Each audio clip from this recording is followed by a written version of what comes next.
Good morning, everyone. In today's section, we will talk about the next topic, that is excretion in human.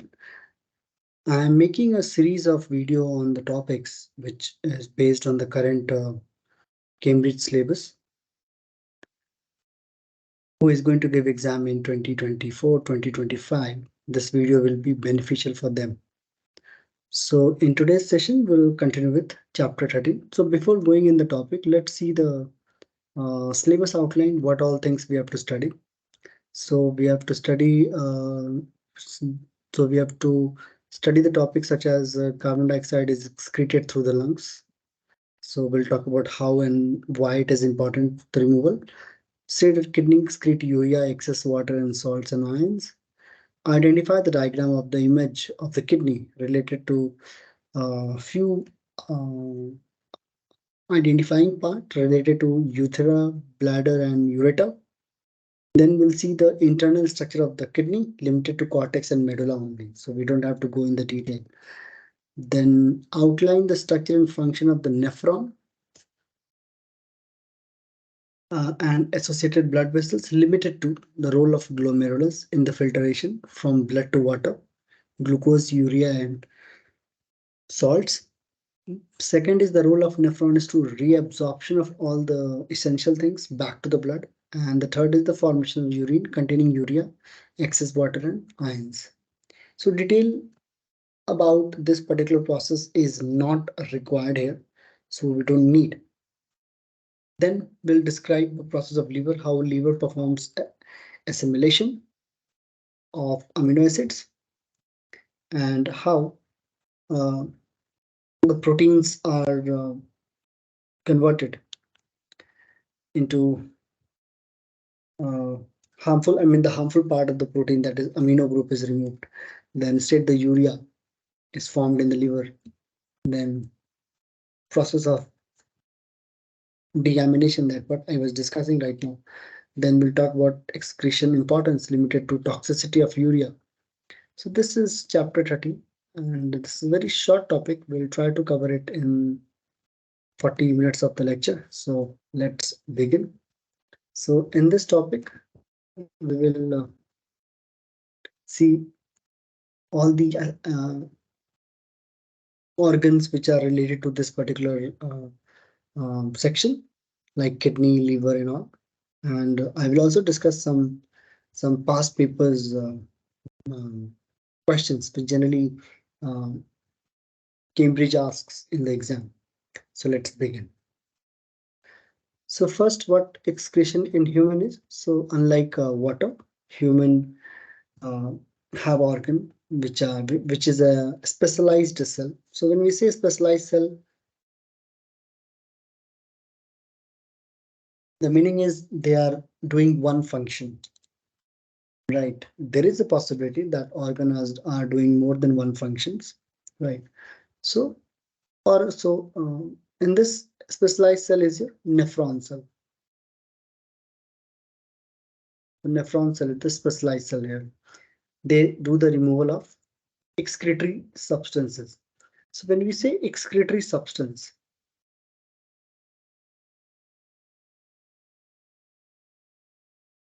there are so many things get metabolized in the cell and we get excretory product. Like if we are going to take carbohydrate,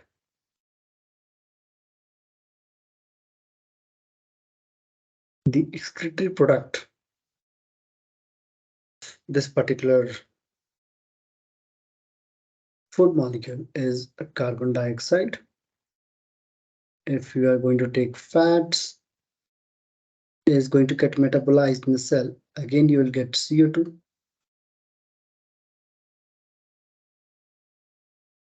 If protein is going to get metabolized, your body releases toxic substance called urea or ammonia.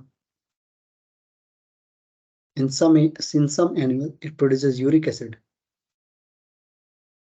So all these substances are not good for the health. These are the waste substance.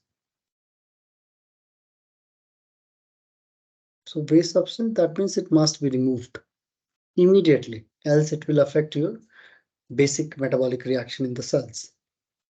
Apart from lungs and kidney, liver also play a vital role in the process of excretion. We'll see later on what is the major role done by the liver. So let's continue the next slide. So this is the organ. You can see this is the lungs, this is the liver, this is the kidney. And all these performs excretion. Lungs has a primary role to excrete. Kidney also have a primary role to filter. Liver also have some other role, but they do excretion also. Like lungs is the first organ which performs excretion, and they generally excrete CO2, carbon dioxide.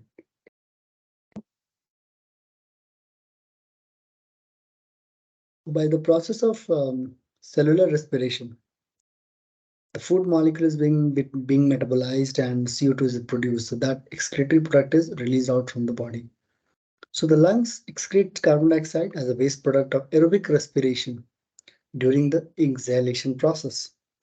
In the same way, second organ which performs excretion is kidney. They remove excess water. That is the first thing. Salt and urea. Cambridge can ask question from here.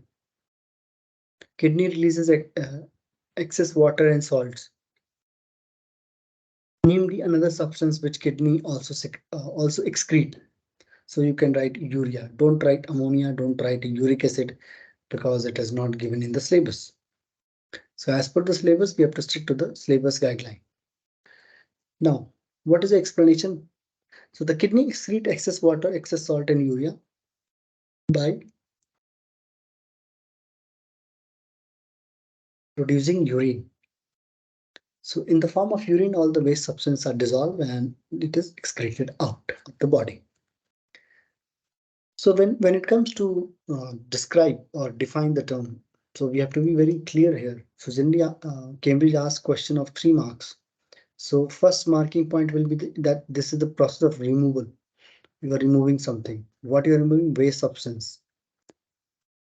What type of waste? Toxic wastes. Right? Also remove which is excess. Don't write example.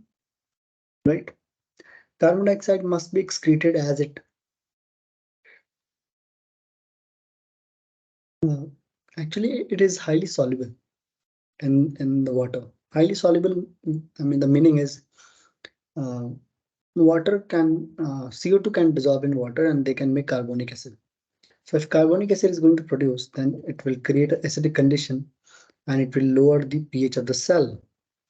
And we know that cells contain enzyme which is highly specific in terms of activity.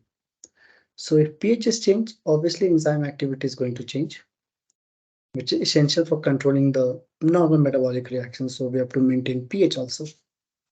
For this reason, too much CO2 in the blood will make the toxic condition, and urea is also toxic to the body in the higher concentration, so it must be excreted. So we have seen CO2 and urea as waste product here.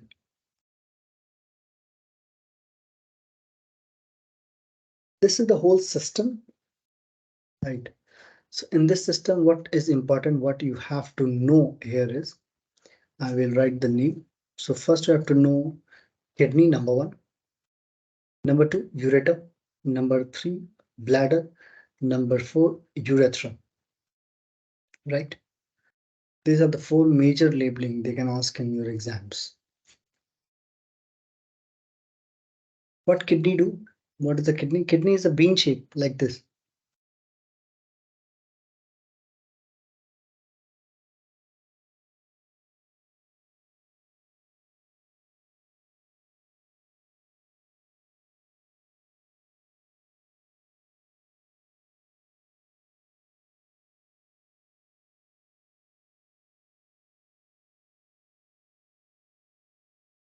Right? This is the bladder. This is urethra. Right? So this is your kidney. This is ureter. This is bladder. And this is urethra. Okay. This picture is now clear. So what is kidney? Kidney is the two bean shape, the bean shape of the seed. That is the shape of the kidney that filters the blood. That is the only function. What ureter? So you can see ureter is connecting kidney, right? Kidney to the bladder. It's connect kidney to the bladder. What is bladder? Bladder is a storage house.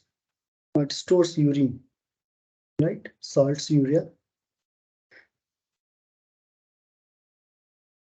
What is urethra? It's a tube that connects the bladder to the exterior where urine is released. So there's a pair of muscles which controls the activity of flow of the blood. Flow of the urine out of the body. So urethra contains some kind of muscles which guards the release of urine. Right, so that's good. So let's talk about the kidney and the nephron. Kidney is the organ, whereas nephron is the unit, the kidney. So if you can see here, this part is cortex part, the outer part, and the inner part is medulla. So first of all, blood is going in. That's the renal artery going inside the kidney, goes into each and every nephron, right, which is situated in these pyramid-like structure, right, and all the things will get filtered and it is released out into the ureter, and from ureter it goes to the bladder. Meanwhile, nephron cells will release all the toxins, all the CO2 and other toxic substances away from the organ. That's called renal vein. Next, so what all waste substance body is going to remove from the blood? So first is urea, right? Second is ammonia. Third is uric acid. Fourth is excess water. Fifth is excess hormones. And sixth is excess salt. So always remember these things, are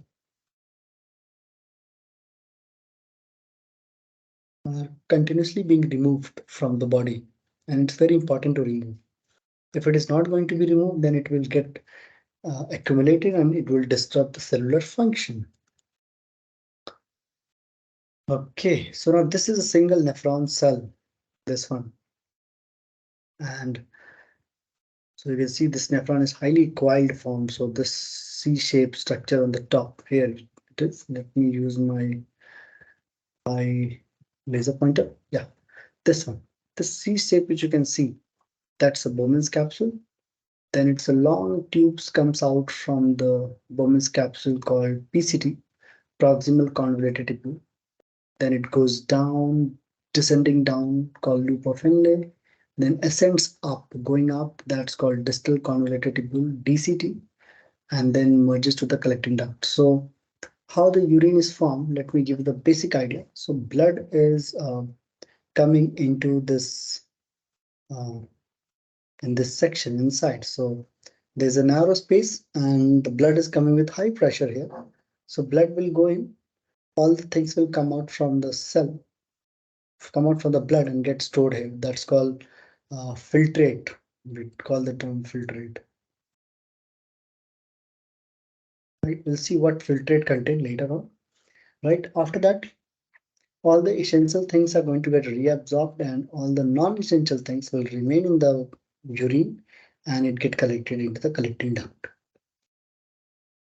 So before going into the detail of the process, let's understand the anatomy of the nephron. So each kidney contains around millions of tiny structure that's called nephron. So nephron is nothing, it's a unit.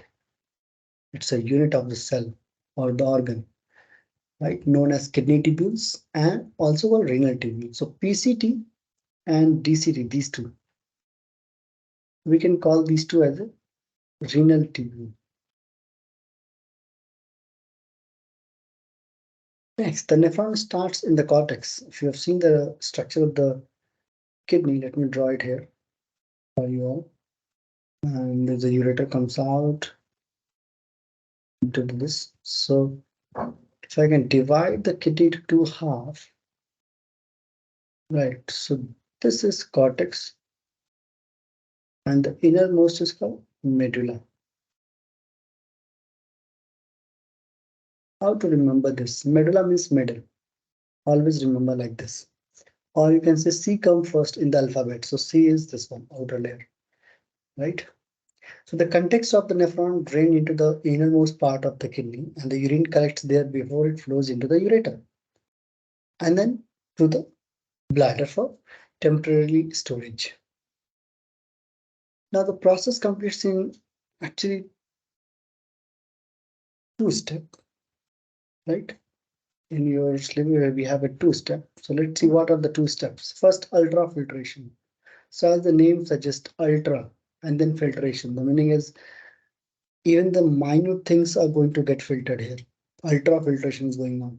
Selective reabsorption. So as the term suggests, selective and then reabsorption. That means something which is good for the body has been released out in the urine that must be selectively taken back into the blood, right? So these two processes will make a urine. So first, let's see what is happening in the process. So blood is coming into the Bowman's capsule, and you can see the blood is coming with high pressure. So this renal artery is actually going. It leads into the Bowman's capsule, where it forms a bunch of capillaries, right? And they sit inside the cup shape so that they can drain all the material out of the cells, out of the blood, into the Bowman's capsule. So this Bowman's capsule makes filtrate. So the capillary actually get narrower. So as they get narrower, the pressure will increase in the blood vessels, right? And due to this high pressure, and because it is coming directly from the renal artery, right, which is connected to the aorta, so the flow of the blood and the pressure will be higher. So that's the reason why the blood comes into the get filtered into the Bowman's capsule. So what is coming? First, water is coming. Second, salt is coming. Third, glucose is coming. Fourth is urea is coming.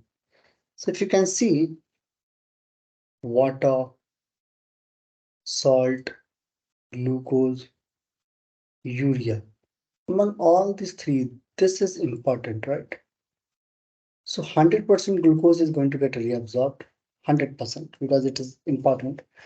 What water and salts absorption depends, right? So this causes the smaller molecules into the smaller molecules which is present in the blood to be forced out from the capillary into the Bowman's capsule, and they call them filtrate, also called Bowman's filtrate. And this process of filtering of the blood called ultrafiltration. So what are the component get filtered here? So number one is your water. So loop of Henle and collecting duct will reabsorb it. So this is the site where reabsorption takes place. Then we have salts. Salt is your salt reabsorptions take place in loop of Henle. Glucose in the first tube, that's called PCT, proximal convoluted tubule.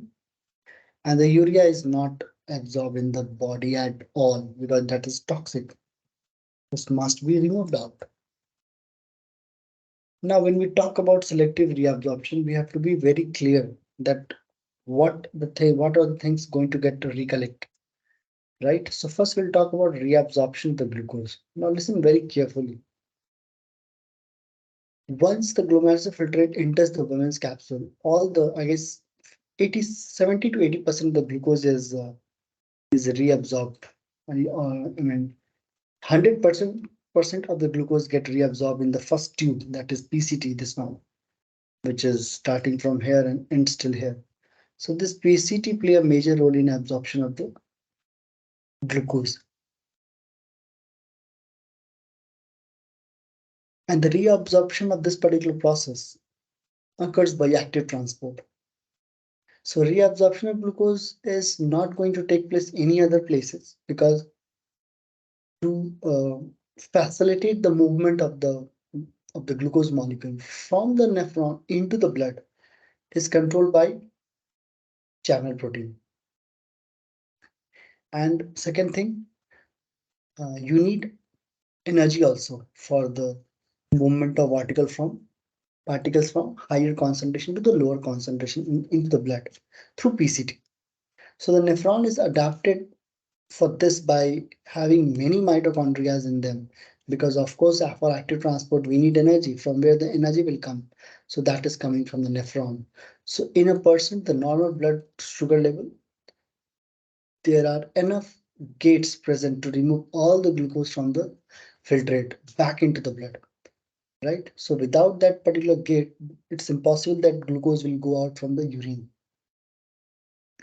Now, people with diabetes cannot control their blood glucose level, right? We all know.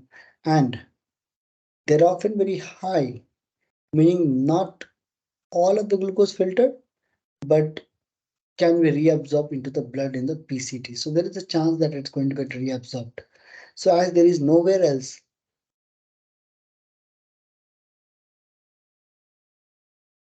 for the glucose to get reabsorbed, so it is very important that absorption must complete in the PCT itself. Else it will continue in the filtrate and end up in the urine only directly. So we have to make sure that you have a healthy excretory organ.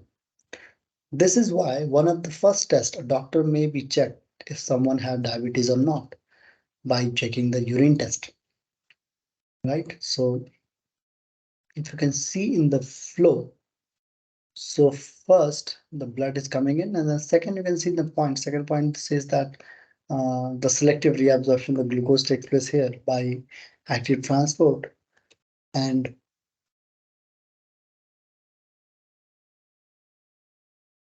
salts reabsorbed by diffusion and water absorbed by osmosis. So there is two things: glucose absorbed by active transport, amino acid, sorry, salts, not amino acid, salt by diffusion and water by osmosis. This is very important. Now your glucose is get reabsorbed. Now we have a selective reabsorption. So selective reabsorption of water and salts takes place in the loop of inlet. So salt is going to get reabsorbed by diffusion and by active transport, whereas the water is going to absorb by osmosis.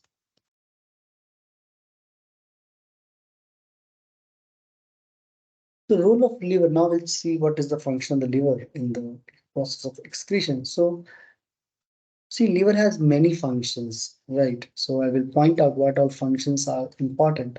So when the food get digested and then it get absorbed into the blood in the gut and carried to the liver for assimilation, these includes all the amino acids, right? Such as examples, fibrinogen.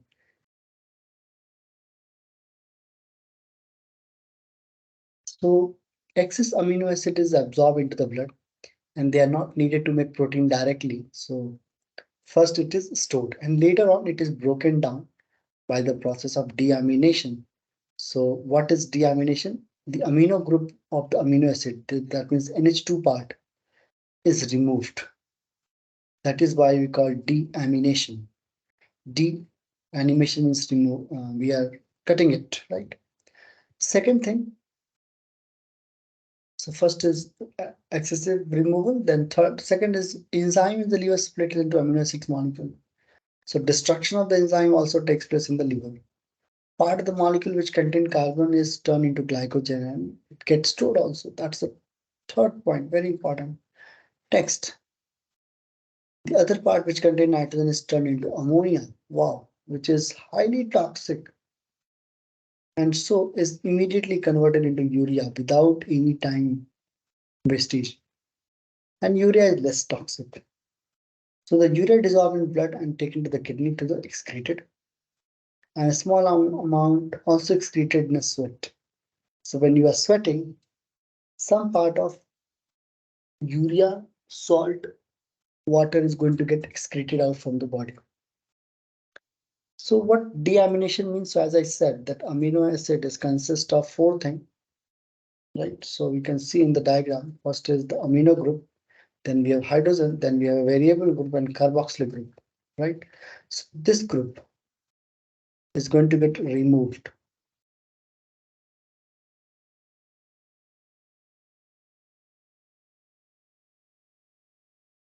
In case if suppose body is not removing the toxic, then it may cause serious problem like cell death, reduced response to insulin, or deposit inside the blood vessels. So these are the consequences may occur. So that's it for our excretion topic. So in the next section, we'll talk about chapter 14. Thank you, everyone.